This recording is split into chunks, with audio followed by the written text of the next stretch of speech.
जय जयकार हो। जगत जननी साकार माँ माते श्री की संपूर्ण ब्रह्मांड में सदा सदा के लिए जय जयकार हो, जय जयकार हो, जय जयकार हो। नारायण हरि के माँ माते श्री के पावन कमल चरण में आत्मा झुककर करोड़न बार नमन वंदन करती है। मेरा नमन वंदन स्वीकार करो प्रभु, स्वीकार करो मैया, स्वीकार करो। चलते हैं बैठ भाइयों के पावन कमल चरण में आत्मा झुककर करोड़न बार नमन वंदन करती है। मेरा नमन वंदन स्वीकार करो भाई, स्वीकार करो बहना, स्वीकार करो भाई, स्वीकार करो बहना। नारायण हरि जगत के पालन हारे परम पिता परमेश्वर नारायण हरि जगत के रचयिता ब्रह्म चक्रधारी बड़े दयालु परम पिता परमेश्वर आपके चरण कमल में, आपके चरण कमल में हमेशा जगह रखना और प्रभु अपने चरण कमल में लगाए रहना। साथ संगत कोई भूल हो जाए तो भूल माफ करना, भाई बहनों माफ करना। साथ संगत ये भैया बहनन को लगन तो बहुत परमात्मा की लगी है, लेकिन परमात्मा तो सिंहासन पे बैठे हुए हैं, किसी को दिखा रहे किसी को नहीं। साथ संगत ये परमात्मा से कुछ नहीं छिपे, सब गद्दी पे तो बैठे हुए सबको देख रहे, लेकिन हम लोगों के दुष्कर्मन मानव को नहीं दिखाते, लेकिन परमात्मा गद्दी पे बैठे। साथ संगत प्रेम से बोलो नारायण साकार हरि की संपूर्ण ब्रह्मांड में सदा सदा के लिए जय जयकार हो, जय जयकार हो। तो भैया बहने इन परमात्मा को बुलाए रहे।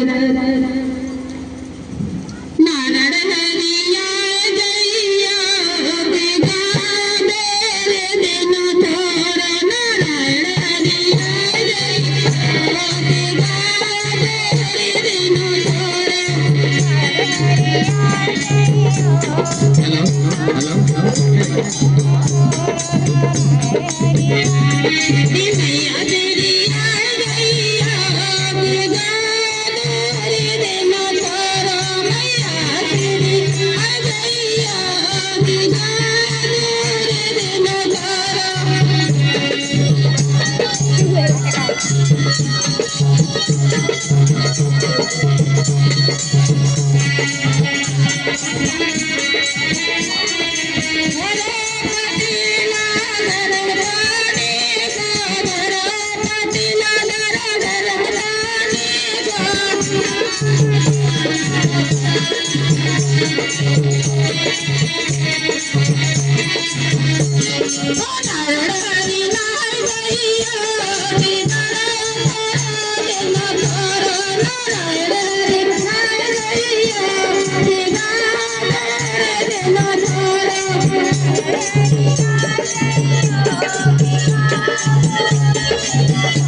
Gracias.